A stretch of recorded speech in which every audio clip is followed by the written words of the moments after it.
CA করবো, failure হয়েছে। 2021-এর নির্বাচনের আগে শান্তনু ঠাকুর মহাশয় থেকে শুরু করে তার পরিবারের লোকজনরাও সিএর কথা বলেছিল, সেটাও ফেলিওর হয়েছে। 2024 নির্বাচন এসছে, শান্তনু ঠাকুর মহাশয়কে হয়তো আবার নতুন ভোটার ইচ্ছে গিয়েছে, সেই জন্য কথা বলছে। তবে একটা কথা বলি, শান্তনু ঠাকুর মহাশয় আমাদের মানুষ আমি একটু জানতে চাই ভাইরা আমাদের নাগরিক নয়, আমার নাগরিকত্ব কি হচ্ছে? তারা কি নাগরিক নয়, না তারা আমাদের অন্য নাগরিক যে ফ্যাসিলিটিসগুলো পেয়েছে তারা পাচ্ছে না? আমার মনে হয় যেন অন্য ভাইদেরকে কোনো একটা জায়গাতে মিসগাইড করা হয়।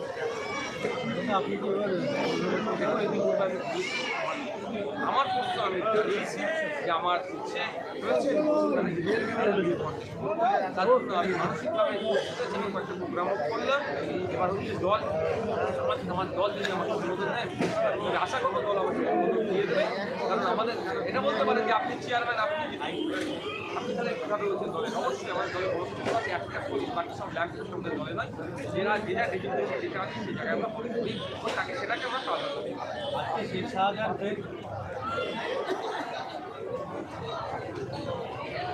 হ্যাঁ দেখুন, প্রোডাক্টিভ আর আনপ্রোডাক্টিভ রাজ্য সরকার যে কাজটা করছেন 500,000 টাকা দিয়ে, এটা আনপ্রোডাক্টিভ।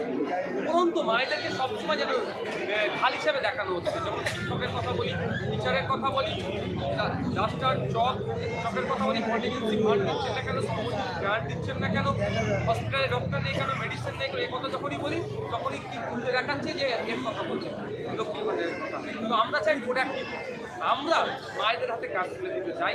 যদি আমাদেরকে আগামী দিনে মায়েরা বা বাপেরা সুযোগ দেয়, মায়েরা এই কাজের মাধ্যমে মাছগুলো তার ব্যবস্থা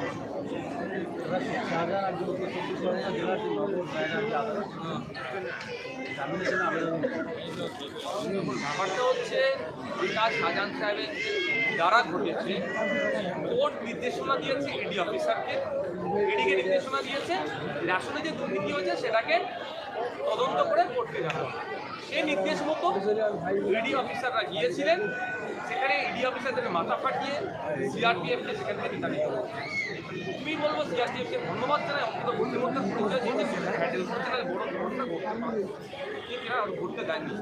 যে অন্যায় কাজ করেছেন যেখানেই যাক না কেন, আমার মনে হয় সুযোগ করতে গেলেও জামিন পাবেন না, যেতেই পারে।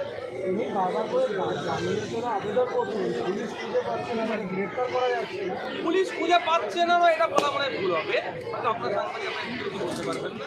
আমি বলছি পুলিশ খুঁজছে না। পুলিশ কেন খুঁজছে না? মাননীয় মুখ্যমন্ত্রী অভিষেক ব্যানার্জির পিসি মমতা ব্যানার্জি নির্দেশ দেয়নি বলে এখনো খুঁজছে।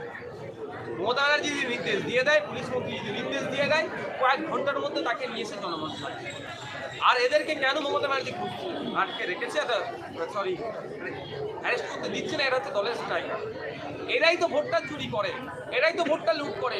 আমাদের পঞ্চায়েত নির্বাচনে ক্যানিং থেকে শুরু করে যেগুলো আনকনটেস্ট হয়েছে, এদেরই গুন্ডামস্তান গিয়ে ভোটটা লুট করছে। এরা দলের স্ট্রাইকার, এদেরকে যদি ভোটা করে, এদেরকে যদি জেলে রাখা হয়, তাহলে মমতা ব্যানার্জিকে ভোটে পরাজিত হবে। সুতরাং পরাজয়ের ভয়ে এদেরকে অ্যারেস্ট করতে দিচ্ছে না। তবে কতদিন আটকে রাখে সেটাই দেখার বিষয়। দেশের ব্যবস্থা আছে, আরও এজেন্সি আছে, তারা খুঁজে বার করবে। কংগ্রেসের সঙ্গে ভোটের কথা চলছে এবং তৃণমূল কংগ্রেস একটা জোটকে নাটক করছে। তার মাঝে আজকে জানি গেল রাহুল গান্ধী যখন তার গাড়িতে হামলা করা হচ্ছে, সেটা একদম অন্যায়। শুধু রাহুল গান্ধী নয়, বিজেপিরও দিকে কেউ আসছে, বিভিন্ন রাজনৈতিক দলের আছে। রাজনৈতিক কর্মসূচি করলে তাদেরকে যেভাবে ডিস্টার্ব করা হচ্ছে শাসকের মাধ্যমে, আমাদেরকেও বিভিন্ন জায়গাতে জায়গার যে পারমিশন আছে, তৃণমূলের নেতারা এসে সেই মালিককে তুলে নিয়ে গিয়ে ডিস্টার্ব করছে। যেভাবে বিরোধী কণ্ঠকে রোধ করার খেলায় যেভাবে তৃণমূল বেঁচে গেছে, সেটাকে নির্বাচনের নির্দেশনায় রাহুলজির সঙ্গে কী হয়েছে জানি না, যদি এই ধরনের ঘটনা ঘটে থাকে সেটাকে কাজ জানাবো। আমাদের রাজ্যের সংস্কৃতি এটা নয়।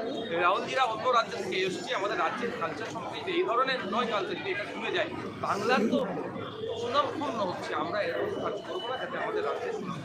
জোট নিয়ে কী বলবেন? দেখুন, এই জোটের মধ্যে আমরা নাই।